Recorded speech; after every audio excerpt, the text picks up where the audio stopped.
Diogenes, the lovely philosopher from Greece who loved dogs. There we go. Yeah, he did, didn't he? He loved dogs and other weird things.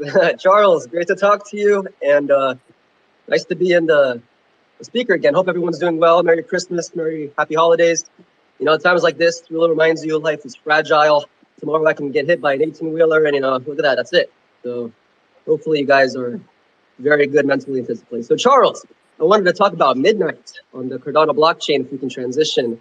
This sounds very interesting. I can't say I've looked too in depth about it, but yeah, if you can talk about how long this has been in the works and what it will do and the significance of it. You know, I heard, people are joking, is Charles making a Monero on Cardano? So yeah, if you can talk about that. Thanks, man.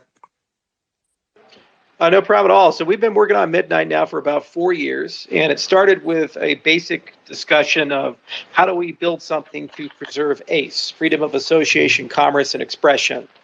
And we thought a lot about what fundamental technology would be required, and also how would you reconcile another topic, which is regulated value transfer, at the same time. So paradoxically, compliance actually requires higher levels of privacy than blockchain systems are able to provide. So basically, if a regulator comes by and says, hey, we want to regulate crypto, what they're actually saying is we want blockchains to be more private. Because what they're saying is we need to start transmitting personally identifiable information through a blockchain structure to many different people, but you cannot, by law, have that personally identifiable information be open, global, and transparent. It actually has to be private. So you actually need to build a privacy chain if you're going to build cryptocurrency regulation at the cryptocurrency level. So that's one of the interesting paradoxes that we discovered while working on a system to actually promote privacy freedom. So what we did is we said, well, transactional privacy is great. So moving value around from Alice to Bob, that's phenomenal. But we live in the age of smart contracts, and we want private smart contracts. We want private DEXs and private oracles. We'd like private mining of data, for example, mining of medical records or these types of things. So how do you build a technology stack that does that? When we started working on it, we thought it was impossible because it seemed like it was isomorphic to homomorphic encryption, which is an exponential time game, and that's not possible in native computer science land.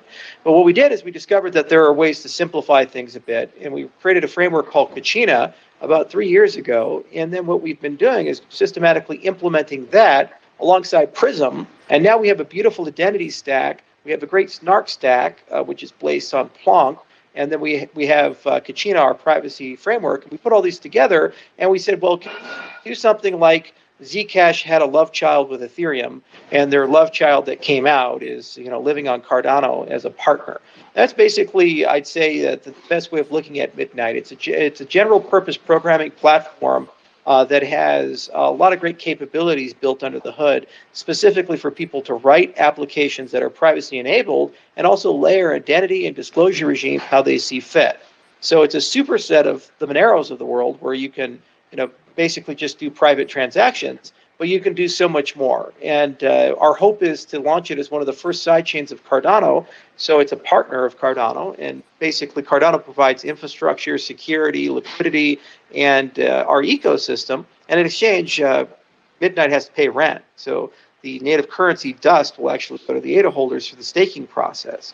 And I think this, if it is successful, can attract dozens of other partner chains to come to Cardano, where Cardano can provide security and the infrastructure, and then they can provide augmentations. This was the original model that we had.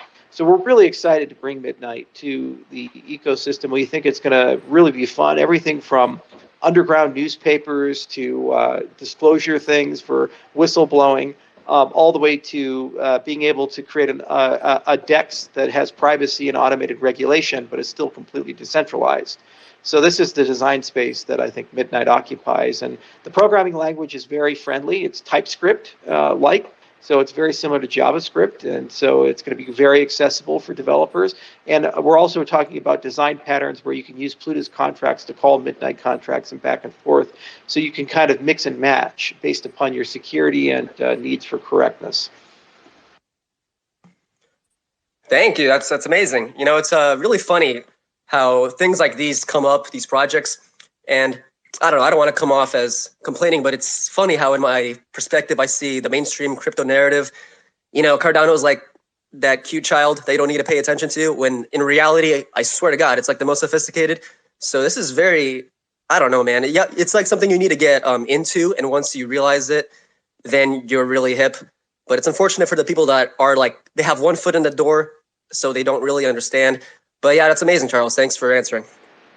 Well, what's so special about this space is that there's a lot of people that seem to have to pay to have people to like them and talk about them. And we learned a lot about that dirty laundry with the collapse of FTX, where we find out that the block had been bribed, the CEO was given tens of millions of dollars, and there's all these fucked up transitive relationships with different, who shall remain nameless, not to name names, but there's fucked up transitive relationships with all these cryptocurrencies and the media.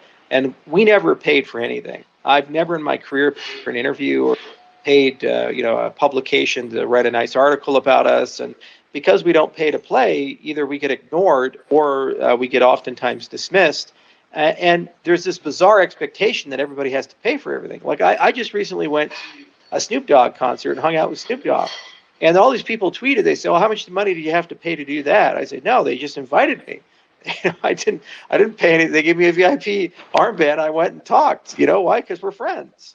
And, we find ways to collaborate and do interesting business together. And some days, well, we can do it. Other days, we just fill it. But that's Cardano in a nutshell. It's a dual coincidence of wants and needs. And there's all kinds of great partnerships there. But if you get into the game of paying to play, it gets really ugly pretty quickly. And unfortunately, the industry's been dealing with that now for a few years. And it's tainted a lot of the YouTube channels. It's tainted a lot of the books that have come out, and it's tainted a lot of the media sources. And to be honest with you, Diogenes, I don't trust anything I read anymore. I don't trust any of the people who claim that they're here after seeing the disgusting bullshit of SBF and Luna, all this other stuff, when we all knew it was going in that direction, and the fact that they carried that water and that weight. It's time for a reset, and it's time for everybody to get a lot more honest. Yeah, well said. And I'll end it here with some optimism. Ironically, to my name, to the philosopher Diogenes. But I'll end it with some optimism. You have said that crypto is now, it just began its teen years. So relatively, this is rather new. So I am optimistic that as the space matures, a lot of this foolishness, this pettiness will go away, and true utility will rise. So yeah, we got the teen angst, we have the acne, the drug use, the slamming doors. You're not my father. I think they're gonna have to put us in detention for a little bit. Some abuse, maybe some juvenile hall. Yeah, it's gonna be a great teenage years. Let me tell you. Yeah, exactly. So thanks for clearing that up, man.